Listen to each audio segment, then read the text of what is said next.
Well, let's get started back on Granny Shares the Bible. It's been a while, hadn't it? I'm glad to be back. This is Genesis chapter 19, and I'm going to start in verse 30. And Lot went up out of Zoar and dwelt in the mountain, and his 2 daughters with him. For he feared to dwell in Zoar, and he dwelt in a cave, he and his 2 daughters. So Lot had become very afraid of the cities. He voluntarily went to Sodom and raised his family, seemingly that he raised his family in Sodom, but learned that they were very wicked people. He knew they were very wicked people, all of them. And so he thought,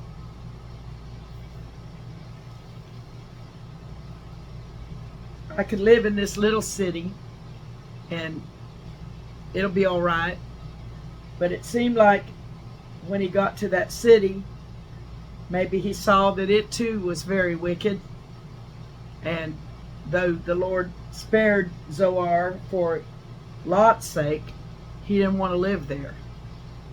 And he took his 2 daughters with him and dwelt in the mountain, and they dwelt in a cave, he and his 2 daughters. So they must have been, like when he offered them to the men of Sodom, they were pretty grown girls. He said, Behold, now I have 2 daughters which have not known man. Let me, I pray you, bring them unto you, and do you to them as is good in your eyes. Only unto these men do nothing. So Lot even offered his daughters to those that were wanting to know the angels. So they were grown girls, and he took his 2 daughters and got in this cave, afraid to live in Zoar, afraid to live in the city. And the firstborn said unto the younger, Our father is old, and there is not a man in the earth to come in unto us after the manner of all the earth. So it was pretty desolate out there where they were living, right? In that cave.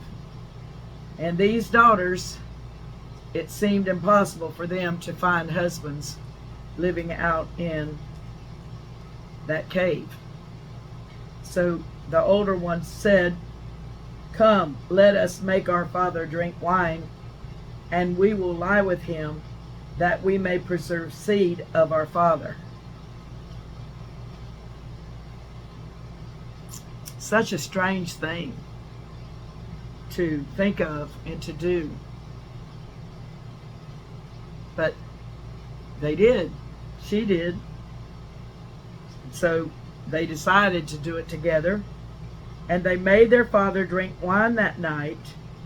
And the firstborn went in and lay with her father, and he perceived not when she lay down, nor when she arose. He got drunk. And he didn't even know what happened.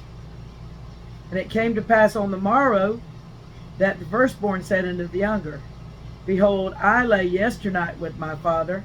Let us make him drink wine this night also, and go thou in and lie with him, that we may preserve seed of our father.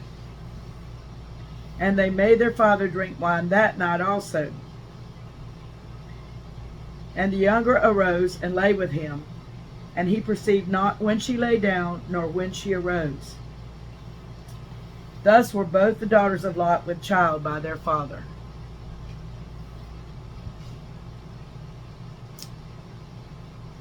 Strange. It's a strange thing that happened. And it happened,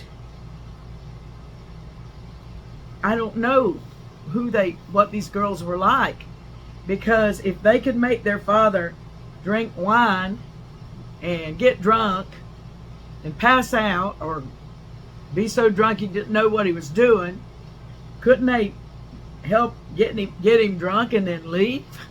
Go somewhere else, go back to Zoar, go where they could find some men to be husbands for them? I don't know. I don't know what these girls were thinking, but that's what they wanted to do, so I guess that's what they did. Thus were both the daughters of Lot with child by their father. Now, did Lot know? Surely. He knew something had happened. Did they tell him? I imagine they did. Poor Lot. He had it bad, didn't he? Well, and the firstborn bare a son, and called his name Moab. The same is the father of the Moabites unto this day. And as you read the Bible, you run into the Moabites a lot. Actually, Ruth was a Moabite. She's one of the books of the Bible is about Ruth. So she was one of this little boy that was born to one of Lot's girls. She was one of their grandchildren. I don't even know how many times removed it would be. Not that many, because we talk about Abraham to David. Let's look over here. We got some time today about this. This is strange, but we got some time about it. In Matthew chapter 1, it tells us that says how many generations between Abraham and David. Okay, so Lot would be in Abraham's generation.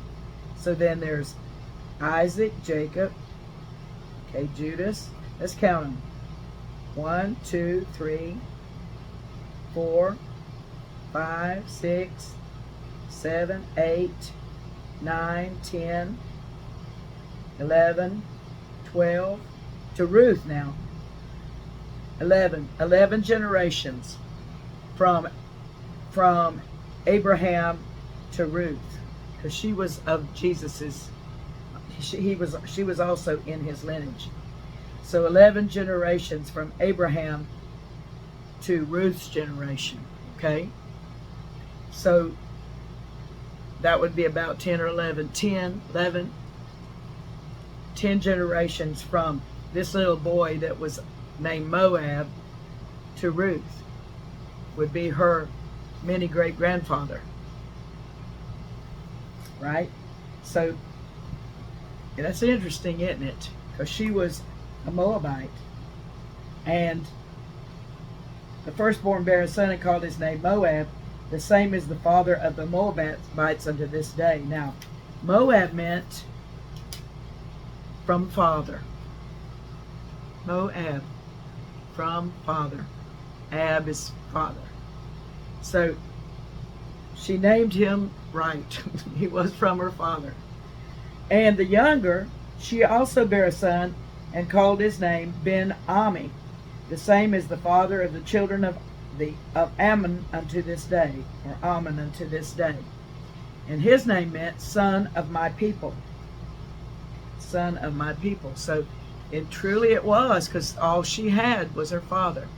And so he was the son of her people. So both of these, Moab and Ammon, there were nations that were started from Lot's children through his daughters. Okay, now let's start chapter 20. And Abraham journeyed from thence toward the south country, and dwelled between Kadesh and Shur, and sojourned in Gerar. And Abraham said of Sarah his wife, She is my sister. And Abimelech king of Gerar sent and took Sarah. Now, this is a very peculiar time right here for all this to happen, because we know that God had already sent her and Abraham and Sarah word that, let's read it right here, back here on before he destroyed Sodom. He said, at the time appointed, verse 18, chapter 18, verse 14, at the time appointed I will return unto thee according to the time of life, and Sarah shall have a son. So it was getting very close to Sarah having Isaac. Okay? So what's happened here? They go to that south country, and Abraham said the same thing he did when he went down in Egypt to Pharaoh. She is my sister. And Abimelech, king of Gerar, sent and took Sarah. But God came to Abimelech in a dream by night and said to him, Behold, thou art but a dead man, for the woman which thou hast taken, for she is a man's wife. But Abimelech had not come near her, and he said, Lord, wilt thou slay also a righteous nation? Said he not unto me, She is my sister? And she herself said, He is my brother. In the integrity of my heart and innocency of my hands have I done this. Well, now, why did he take her if it was in the integrity of his heart or innocency of his hands? He hadn't done anything to her, but God knew that he might have if he hadn't been warned. Behold, thou art but a dead man, for the woman which thou hast taken, for she is a man's wife. So God needed to warn Abimelech because Sarah now was fertile. She was going to have a child. And this was trying to throw a monkey wrench into this whole plan that God had, was Abimelech taking her. And God wasn't having it. He wasn't having it. And God said unto him in a dream, Yea, I know that thou didst this in the integrity of thy heart, for I also withheld thee from sinning against me. Therefore suffered I thee not to touch her. So God withheld him from sinning against him. Now therefore, restore the man his wife, for he is a prophet, and he shall pray for thee, and thou shalt live. And if thou restore her not, know thou that thou shalt surely die, thou and all that are thine. Therefore Abimelech rose early in the morning and called all his servants and told all these things in their ears, and the men were sore afraid. Abimelech probably had never heard from God before. And that's one thing I really like about this portion of Scripture. When God speaks, people know. They can be atheists. They can be people that don't even believe in God. It doesn't matter. When God speaks, they know. When God spoke to my husband and said, I won't call you again, he knew. He knew. He knew it was God, and he knew it better take advantage of the opportunity he had. And this Abimelech knew also. And when he told all of his servants and all of his family, they were sore afraid. Then Abimelech called Abraham and said unto him, What hast thou done unto us? And what have I offended thee, that thou hast brought on me and on my kingdom a great sin? Thou hast done deeds unto me that ought not to be done. He is blaming Abraham. Yes, I guess he should be blamed. But why did he take Sarah? And Abimelech said unto Abraham, What sawest thou that thou hast done this thing? How come you did this to me? What did you see? And Abraham said, Because I thought, surely the fear of God is not in this place, and they will slay me for my wife's sake. They will slay me for my wife's sake. Abraham believed that Abimelech would take her anyhow. And yet, indeed, she is my sister. She is the daughter of my father, but not the daughter of my mother. and she became my wife. So he's explaining to Abimelech that she is his half-sister, but she was his wife also. The daughter of my father, but not the daughter of my mother. So Abraham and Sarah had different mothers. And he became her husband and she became his wife. Verse 13.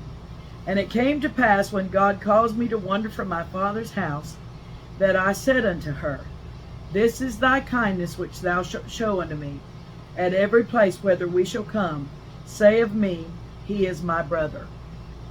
So Abraham had it all figured out. If I'll tell them she is my wife, they'll kill me.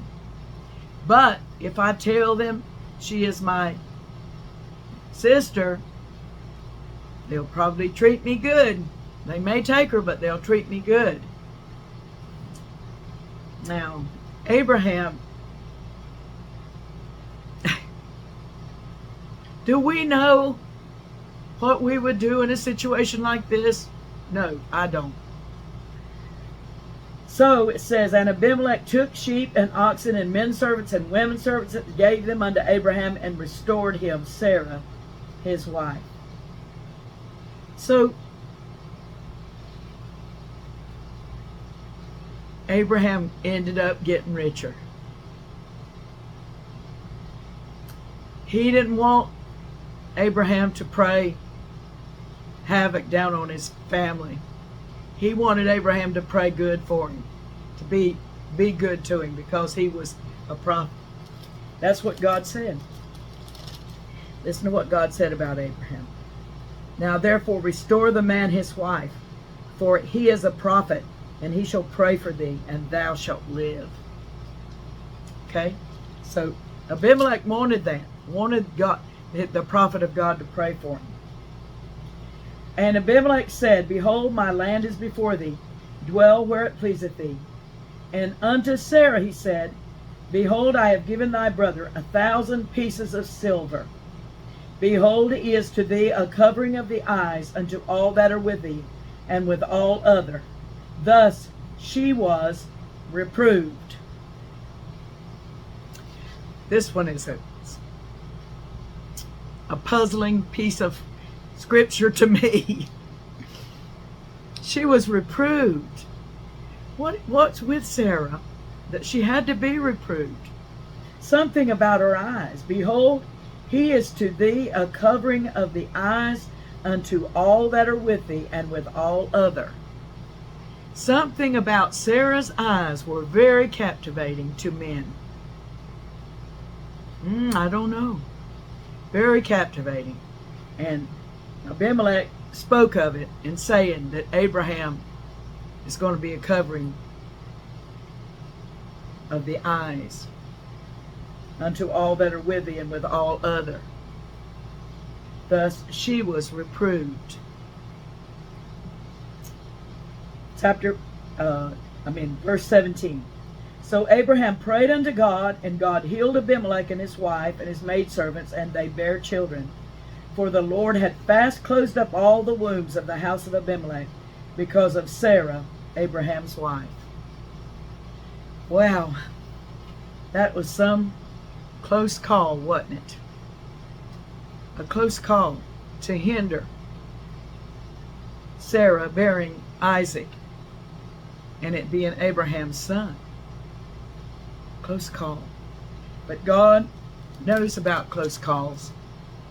God knows how to take care of things that need to be taken care of when they need to be taken care of. Isn't that good to know? Okay, I'm going to stop right there, and I will come back tomorrow. We'll get on chapter 21 and see what happens. God bless you.